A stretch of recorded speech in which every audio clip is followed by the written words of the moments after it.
let's talk about AGI. What is AGI, aka artificial general intelligence?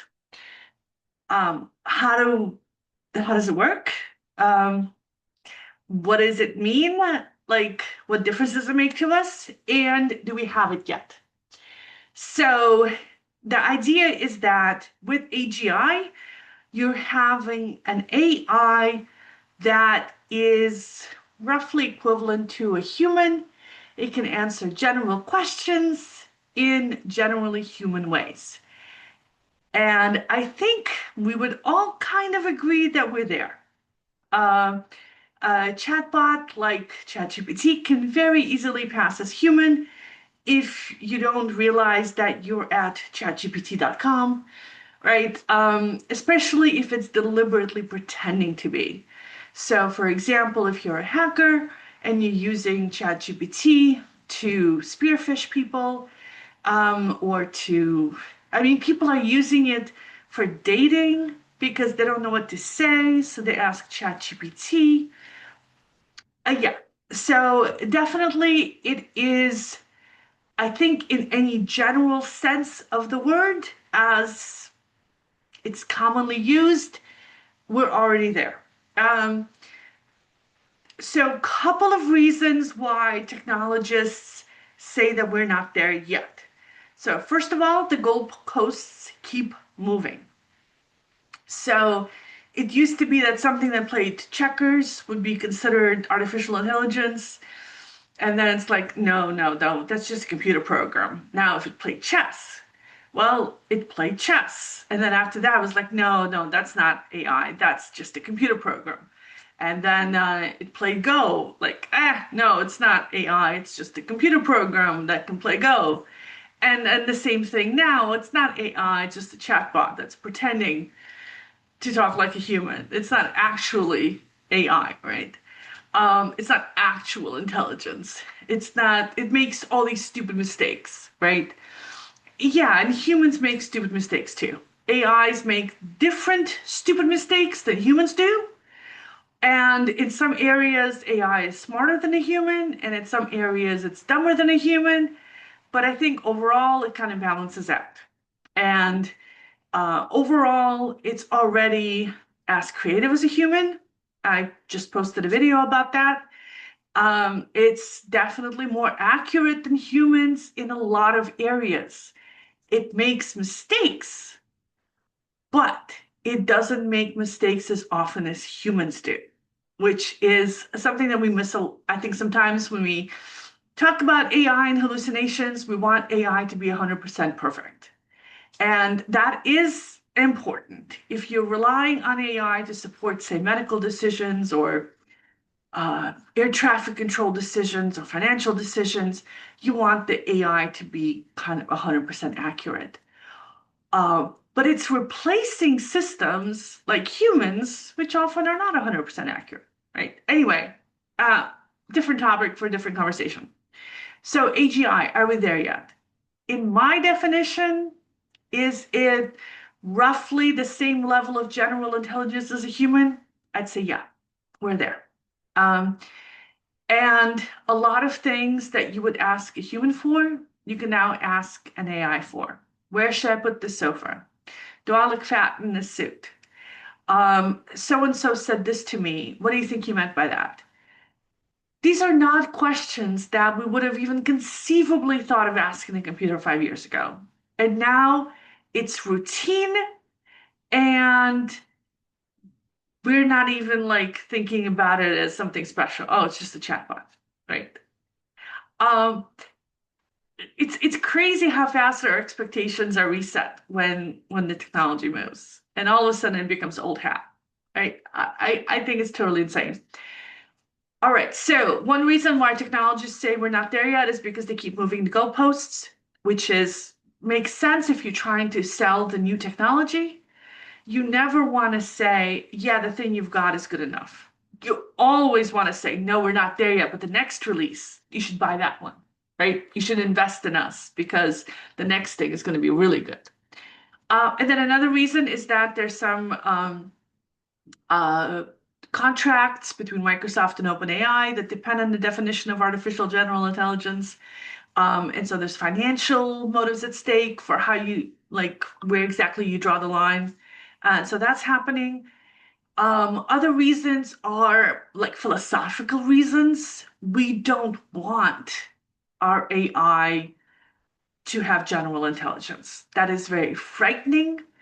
It hits at the heart of who we are as people. Like, our brains are what separates us from the animals. If a computer can think, right, or for all intents and purposes can appear to think, then what's the point of us even existing? And yeah, we're going to have to redefine what it means to be human. But we've had to do this multiple times throughout a lot of different uh, iterations of technological progress. So I don't think that's anything new, and I think we can. And one of the purposes of the channel is to talk about what it means to be human in the age of AI.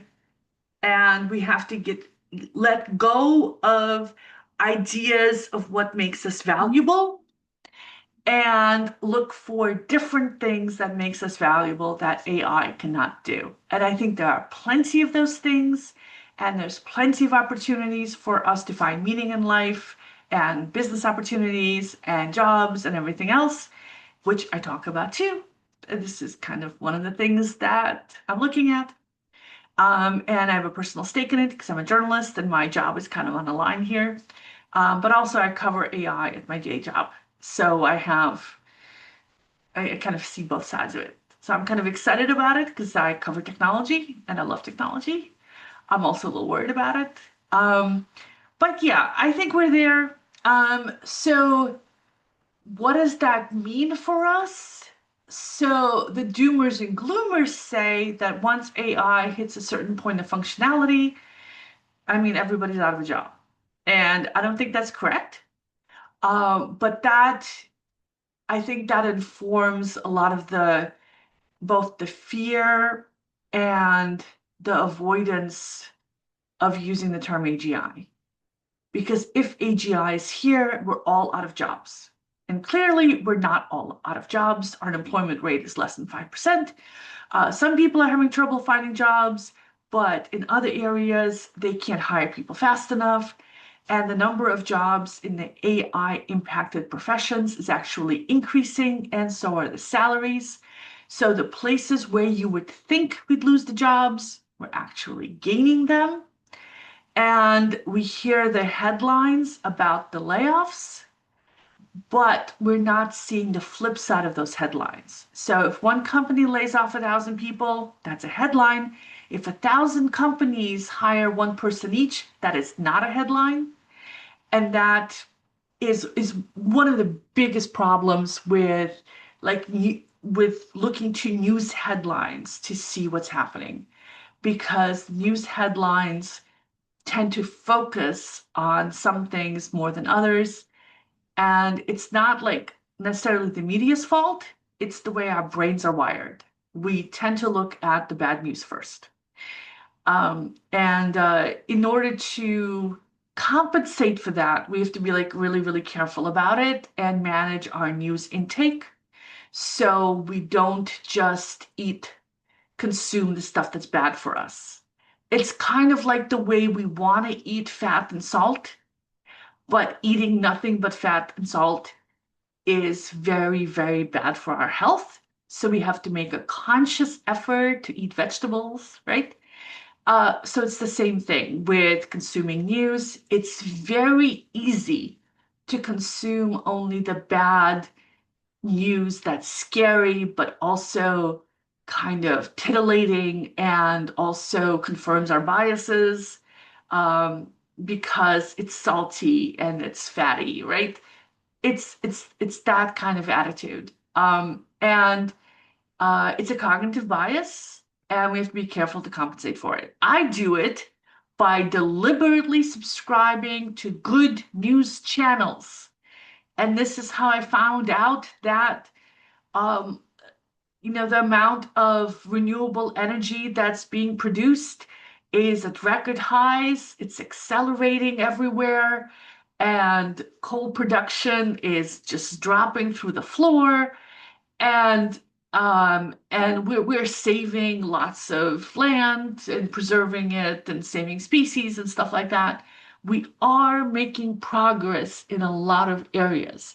We could be making progress faster, and there's plenty of areas where we're not making progress, but there's plenty of good things too.